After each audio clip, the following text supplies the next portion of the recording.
मासामुने कुन्स revenge के पहले season में हमें दिखाया गया है मासामुने कुन जो एक हैंडसम सा लड़का है मगर नार्सिसिस्ट भी है और अपनी हेल्थ का भी बहुत ख्याल रखता है और अब सालों बाद अपनी फैमिली के साथ रहने आया है और यहीं एक स्कूल में उसका ट्रांसफर भी हुआ है। स्कूल जाकर पहले तो वो बहुत खुश होता है कि उसके हैंडसम होने की वजह से सब उससे बात करना चाहते हैं, मगर फिर क्लास में एक लड़की आती है जो तनाबे नाम के एक लड़के के बारे में पता कर रही होती है। तभी उनकी क्लास में उसे तनाबे मिल जाता है और वो सिर्फ इसलिए उसे बेइज्जत करती है क्योंकि उसने उसे लव लेटर लिखा होता है। उस लड़की के जाने के बाद मासामुने कुन को उसकी क्लास फेलोज बताती हैं इस लड़की को इसी वजह से सब स्कूल में ब्रूटल प्रिंसेस कहते हैं, क्योंकि वैसे तो ये भी तुम्हारी तरह ब्यूटीफुल है, मार्क्स भी अच्छे लाती है और बाकी भी हर चीज में ये तुम्हारी तरह बहुत अच्छी है, मगर जब भी कोई लड़का इससे अपनी पसंद का इजहार करता है ये सबके सामने उसे इंसल्ट कर देती है और उसका एक बुरा सा नाम भी रख देती है, मगर इसका रियल नेम आकी अदकाकी है। जैसे ही मासामुने कुन उसका नाम सुनता है वो गुस्से से उठकर उसके पीछे जाता है और क्लास से बाहर उसे जाता देखकर वो सोचता है कि उसने तो ये कभी भी एक्सपेक्ट नहीं किया था कि आकी अदकाकी उसके सामने इतनी जल्दी आ जाएगी।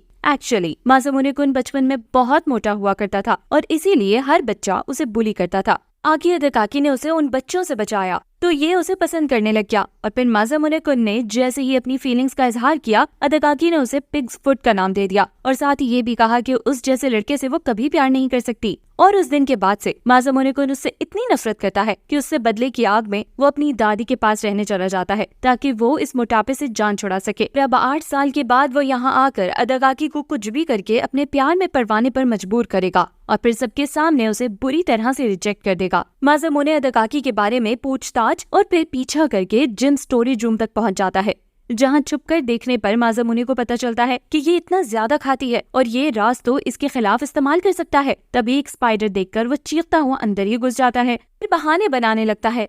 मगर फिर जब मासामुने के सामने ही अदकाकी के पेट से आवाजें आने लगती हैं, तो वो बेकाबू होकर उसे सब कुछ बता देती है। वो उसे कहती है कि मेरे पेट का कोई मसला है जिसकी वजह से वो जितना खाती है उसका पेट खाली ही रहता है, लेकिन अगर उसने ये बात किसी को बताई तो वो उसका बुरा हाल कर देगी। और मासामुने कुन एक शैतानी मुस्कुराहट के साथ अपनी अगली चाल चलने की प्लानिंग करने लगता है। स्कूल के बाद तनाबे अदकाकी को अकेला देखकर उस पर गुस्सा निकालने की सोचता है और कैंची से उसके बाल काटने ही वाला होता है कि मासामुने कुन हीरो बन के उसके सामने उसे बचाने आ जाता है और कैंची को दरमियान से ही पकड़ लेता है और अपना हाथ भी जख्मी कर देता है। तनाबे तो उसका बहता हुआ खून देखकर डर से भाग जाता है, मगर मासामुने अपनी हीरोगिरी दिखाते हुए किसी हद तक अदकाकी को इम्प्रेस करने में कामयाब हो ही जाता है। अगले दिन मासामुने के लॉकर में उसे एक लेटर मिलता है जिस पर पिग्स फुट मेंशन होता है। इसे देखकर वो बहुत घबरा जाता है कि आखिर किसको उसकी सच्चाई पता चल चुकी है। तभी अदकाकी की फ्रेंड कैंटीन में आती है और कुछ खाने की चीजें लेना चाहती है, मगर रश की वजह से नहीं ले पाती। उसकी हेल्प करके वो उसी के साथ अदकाकी के पास चला जाता है ताकि ये देख सके कि अदकाकी तो उसकी असलियत नहीं जानती, मगर उसे देखकर मासामुने कुन को ऐसा नहीं लगता, इसीलिए वो एक रोमांटिक एग्जिट लेकर बाहर आ जाता है। घर जाते हुए उसे एक लड़की ट्री से उल्टा लटका देती है और उसे पिग्स फुट कहती है और जब वो अपना हुड उतारती है तो वो और कोई नहीं अदकाकी की फ्रेंड योशिनो होती है। पहले तो मासामुने परेशान हो जाता है कि ये इसके बचपन का पेट नेम कैसे जानती है, और फिर मासामुने को याद आता है कि ये तो बचपन में ही अदकाकी के घर में रहती थी, जिस पर वो बताती है कि हाँ ये लोग सदियों से ही अदकाकी फैमिली की सेवा कर रहे हैं और वो इसे कहती है कि अगर ये अदकाकी से रिवेंज लेना चाहती है तो ये उसका पूरा साथ देगी। पहले तो मासामुने उस पर ट्रस्ट नहीं करता, इसीलिए अकेले ही अपना प्लान कंटिन्यू रखने की सोचता है।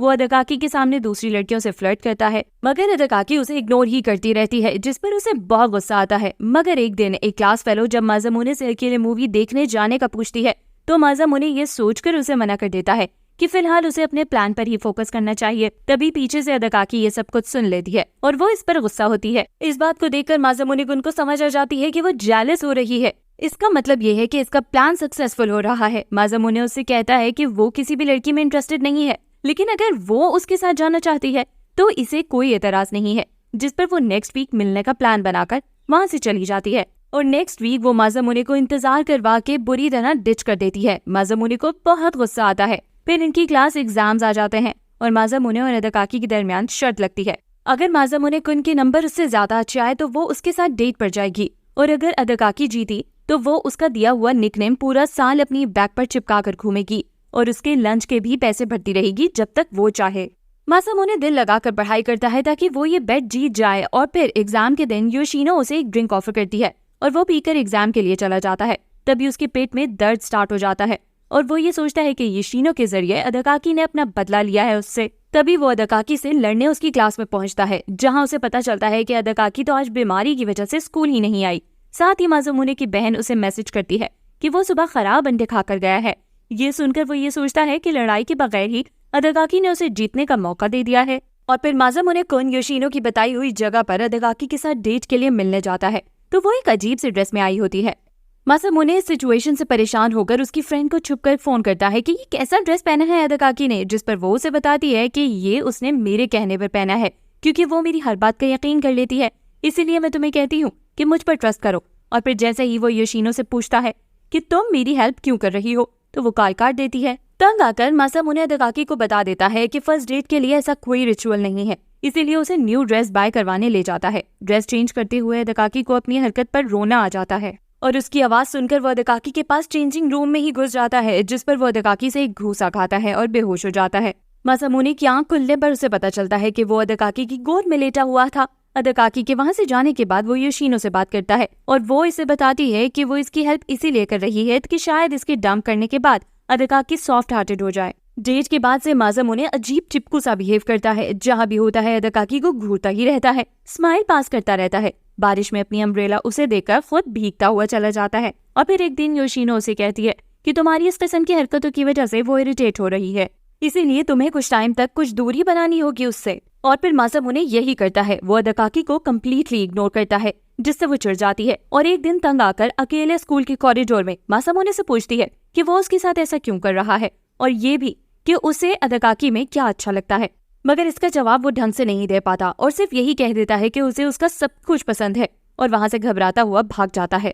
योशिनो के उसे बेवकूफ कहने पर माज़ामुने सोचता है कि उसे लेटर में लिखना चाहिए कि उसे अदाकाकी में क्या पसंद है, और फिर वो अदाकाकी को लेटर देता है, जिसको वो उसके सामने ही डस्टबिन में फेंक देती है और ये कहकर वहां से चली जाती है कि वो उसे बहुत बुरा लगता है। अब योशिनो से पूछने पर वो उसे कहती है कि ये मामला अब उस पर छोड़ दिया जाए, अब वो इन दोनों को खुद करीब लाएगी। दूसरी तरफ अदाकाकी पार्क में बैठी ये सोच रही होती है कि उसने फर्स्ट टाइम स्कूल बंक किया है तो कहीं उसके सर पर कोई मुसीबत ना आ जाए। साथ ही वो ये भी सोचकर परेशान होती है कि माज़ामुने और योशिनो एक साथ क्या बात कर रहे थे, क्योंकि उसने पार्क में आने से पहले उन दोनों को एक साथ खड़े देख लिया था।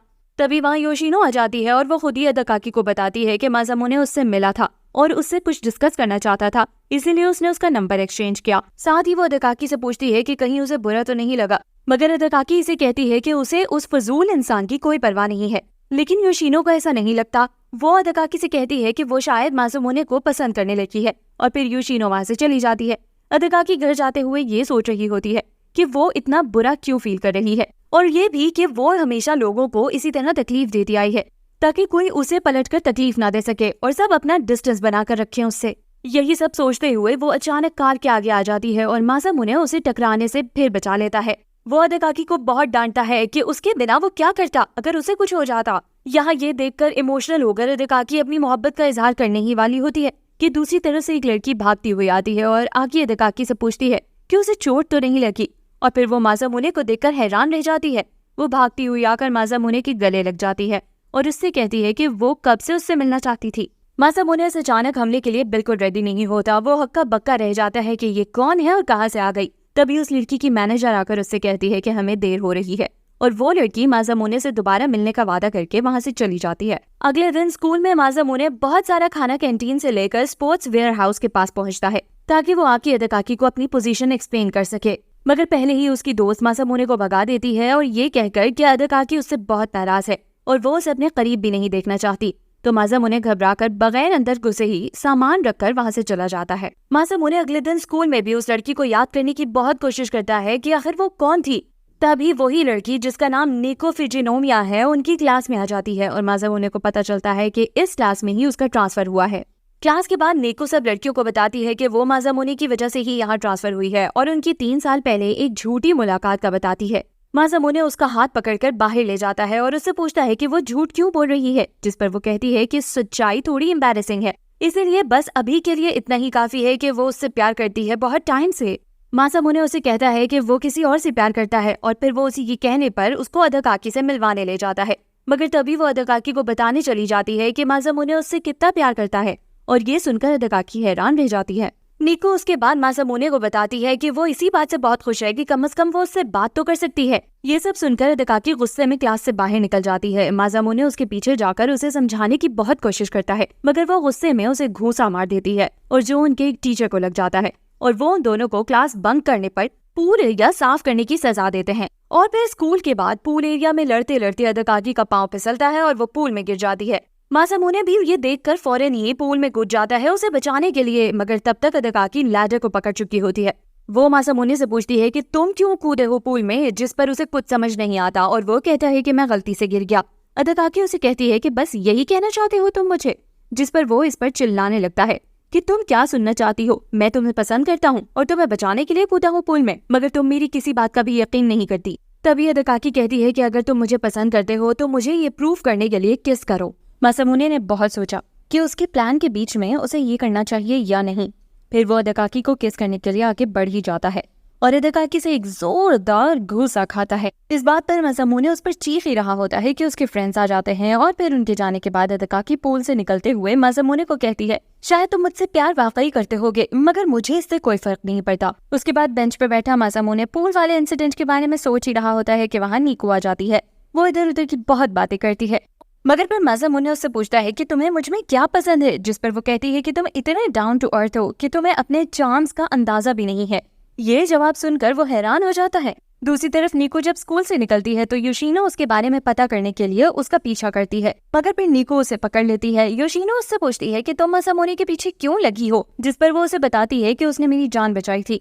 तभी मासामुने की मदर वहाँ से गुजर रही होती है और उन दोनों को मासामुने के स्कूल के यूनिफॉर्म में देखकर वो अपने घर ले जाती हैं।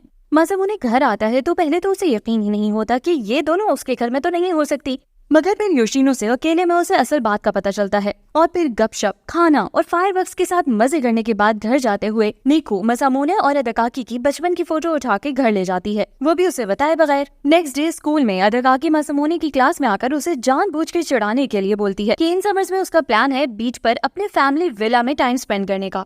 और फिर मासामुने को मजीद परेशान करने के लिए वो उसके सिर्फ एक फ्रेंड को इनवाइट करती है अपने आइलैंड विला के लिए, मगर फिर वो अदकाकी को कहता है कि अगर मैं जाऊंगा तो मेरे साथ मासामुने तो जरूर ही आएगा। फिर दो और फ्रेंड्स भी यही कहते हैं कि अगर मासामुने होगा तो हम भी आएंगे।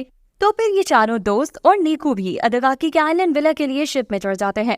वहाँ योशिनो मासामुने को कहती है कि अगर इन वेकेशंस में उसने अदकाकी को हासिल करने के लिए कोई बड़ा कदम नहीं उठाया तो वो उसे सब कुछ सच सच बता देगी। विला पहुंचकर अदकाकी के फादर की सेक्रेटरी इन सबको वेलकम करती है और फिर उसके सामने अपना इंट्रोडक्शन देते हुए मासामुने अपने आप को अदकाकी का बॉयफ्रेंड बता देता है, जिस पर वो बहुत खुश होती है क्योंकि अदकाकी ने कभी भी किसी लड़के को घास नहीं डाली है, इसीलिए उसे ये सुनकर बहुत अच्छा लगता है कि उसका कोई बॉयफ्रेंड भी हो सकता है। बीच पर नीकू को मासामुने के पास देखकर पहले तो अदकाकी जेलस होकर उसे अकेले ले जाती है, मगर वहाँ उससे रोमांस करने के बजाय उससे अपने लिए खाना मंगवा लेती है। तभी अकेले में मासामुने सेक्रेटरी से कोई ऐसी जगह पूछता है जहाँ उसकी बहादुरी सामने आ सके और वो उसे वहाँ आइलैंड पर एक भूत बंगले टाइप की जगह पर भेज देती है। और फिर मासामुने उस भूत बंगले में सेक्रेटरी को भूत बनने का एक्ट करने को कहता है, ताकि जब अदकाकी उस भूत से डरेगी तो वो उसे बचाने के लिए वहाँ पहुँच जाएगा और वो इम्प्रेस हो जाएगी उसकी बहादुरी से।